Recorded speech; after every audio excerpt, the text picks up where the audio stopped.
What's up mga kanoo? Magandang araw! So ngayon ay pupunta kami sa Busay, sa Hainon, Malbog, Buenavista, Marinduque. Meron nag-aya sa amin na samahan sila sa pag-akyat at pag-hiking para makapunta tayo sa Busay. Isang beses pala ako nakakapunta doon at talagang yung experience ay masasabi nating challenging kasi malayong lakarin, ayan, mabato, tapos dadaan sa ilog, sa bundok. At ito yung hinahanap natin syempre, ang mga challenging na pag-akyat.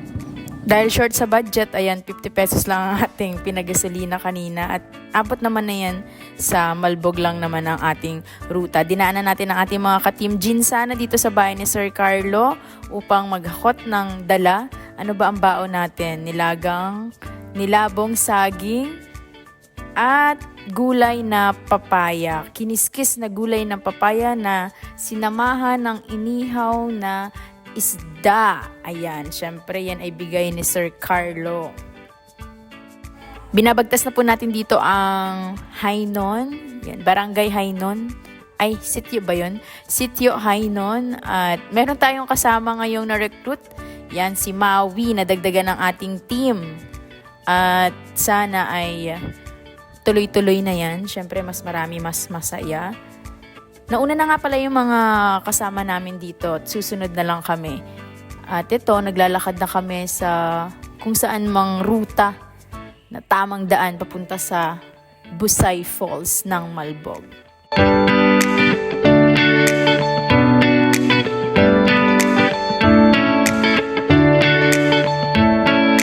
Sa mga destinasyon nga pala namin, bihira yung plano. Karaniwan, ito ay biglaan na talagang pag niyaya ay tara, ngayon na din. Lakad na kita kasi mas mahirap palagpasin ang mga pagkakataon dahil baka bukas or mamaya ay hindi na matuloy or mawala na sa mood ang mga kasama natin. Kaya hanggat maaari, yung adrenaline natin na tuloy-tuloy ay bira lang ng bira hanggang sa kung saan tayo mapadpad sa ating mga destinasyon. At syempre, lagi nating ipagdadasal na tayo safe at walang masamang mangyari sa ating mga bawat lakad. Pati paghanda ng mga pagkain na dadalhin at inumin na yan ay biglaan lang din kung ano yung aming mailuto or may prepare. Pagkatapos magluto ay saka kami lalarga. So guys, hindi tayo natuloy sa Busay kasi meron tayong bagong kasama. 1, 2, 3, go!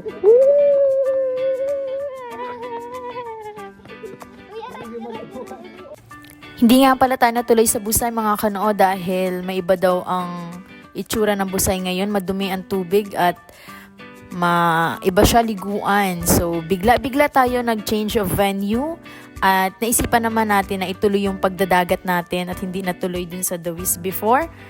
At syempre, ang pinakamalinis na tubig at magandang liguan ay sa Barangay Uoc, Buenavista. Pupuntahan natin yan ngayon. Ito ang tinatahak na daan papunta sa Uoc. Mayroong part doon na may entrance pero syempre, mas maganda kung hindi na tayo gagastos. Doon tayo sa free at walang bayad na entrance or cottage.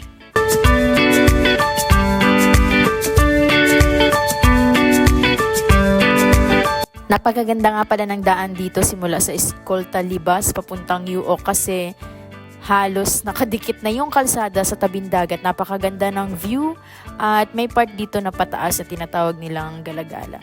Mabuti na lamang at kinakaya ito ng ating tricycle kahit pataas at mabigat ang ating mga sakay. Ganito kaganda ang view sa taas ng Galagala.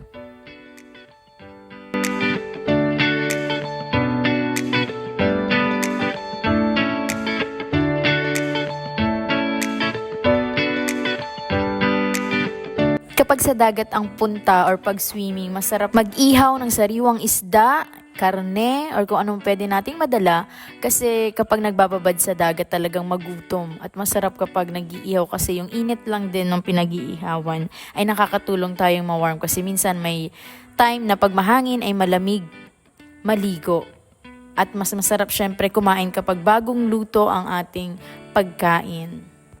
Narating na nga namin ang ating spot at dito tayo magpa-park. Ayan, marami tayong mga kasama ngayon. Shout out sa inyo. At sana ay huwag kayong madadala na sumama sa ating team. Dito nga pala yung place kung saan tanaw dati, yung tinatawag na Pink Castle. Kaso dahil sa hindi na yan na-maintain, lumago na yung mga dahon, puno or mga damo dyan, hindi na masyadong kita yung Pink Castle. Parang tuktok na lang yung napapansin natin dito. Maganda din dumayo dyan before ng photoshoot. At sana yan ay malinis pa or ayusin para magkaroon tayo ng mas maraming lugar na papasyalan na kung saan ay libre. Magandang araw mga kanoon! Dito kami ngayon sa Rikudo ng Europe Buenavista High School. Ito ang ating mga kasama. Meron tayong bagong ka-team ngayon. Din sana team. So meron tayong new member. Ayan si Maui, si Kabalat. Balat pala. Dito tayo. Tara, samahan niyo kami. So, pababa na si Kaipot, si Kamata. Kalapot! Kalapot! Ayan. First time ko nga rin pala makarating dito at talagang ma-amaze ka sa lugar. Ito yung lugar kung saan binabalik-balikan ni Drew Arellano para sa kanyang biyahe ni Drew. Ito yung lugar or spot. Hindi ko lang alam kung saang bato dito siya nagpicture at nagpost siya. Nahulaan kung nasaang lugar siya sa Pilipinas. At syempre may pagmamalaki natin yan na yan ay dito sa isla o probinsya ng Marinduque. Abot tanaw dito yung Villaroca Island na ayan, matagal na siguro yung sarado. Hindi ko alam kung kailan ulit niya magbubukas. Pero isa yan sa ipinagmamalaki namin before dahil maganda yung lugar. Parang ikaw ay nasa Santorini. Noong nag-ooperate pa siya before, maraming artista ang dumadayo dyan na talaga namang binabalik-balikan nila para kasi nakakahanap sila ng privacy at kasi malayo yan sa Kabiasnan at talaga siyang isolated island dito sa aming isla ng Marinduque. Hindi ka basta-basta makakapasok dyan or makakapamasyal hanggat wala kang tamang permit. Eto na nga, pagka-set up namin ay busy-busy na kami magluto ng aming uulamin kasi talagang magutom na. Mag-iihaw kami ng sariwang isda na tulingan at karne na aming pagsasalo-saluhan para kami ay makapag-swimming na mamaya at dire-diretso ang pagliligo. Maraming spot dito na pwede mong pagtigilan para magluto ng inyong baon. Mag-iingat nga pala kayo dito kasi matatalas ang mga bato dahil ilan sa mga kasama natin yung nasugatan kasi ayan, akyat ng akyat, talon ng talon dyan. Mag-iingat po tayo dahil sobrang matatalas ang mga bato sa lugar na to. Tapos, pipili din kayo ng lugar kung saan kayo maliligo dahil marami po dito walu-walo ang gumagala. Lalo na dyan sa may mga batuhan na yan. Mas safe maligo dun sa kabila na talaga nakakamangha yung kanilang mga bato, bilog-bilog at malinis yung dagat. Eto, ditong daan na to kayo dadaan papunta sa kabila. Medyo matinik din yung mga halaman at damo dito at mataas yung pagbababaan. Ganito po ang itsura ng kabilang view. Dito masarap magbabad at maligo.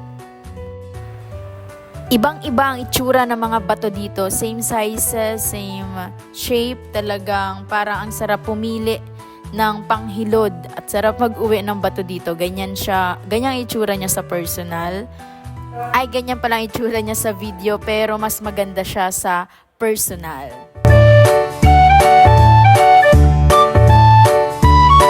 Payapa, masarap magtampisaw, mainit ang tubig at ikaw nang bahala sa oras mo kung kailan ka uuwi dahil libreng-libre dito magbabad at maligo.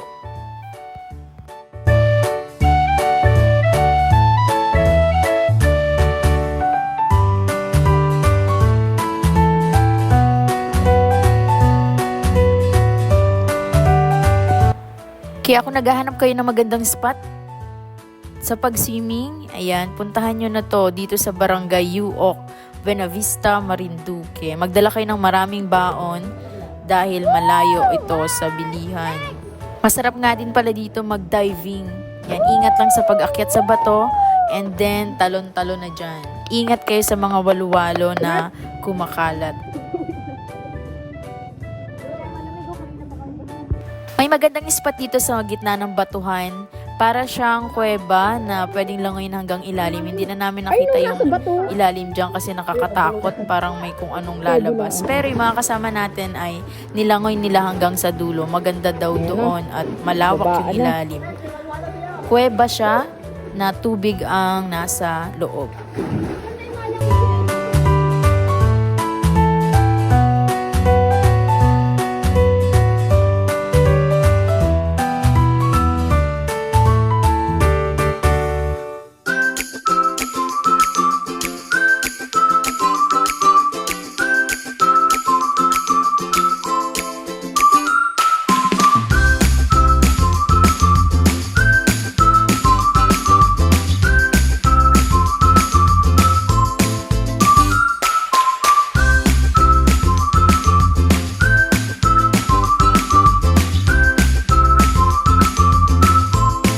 Hanggang sa muli mga kanoong, maraming salamat sa panonood at sa walang sawang suporta.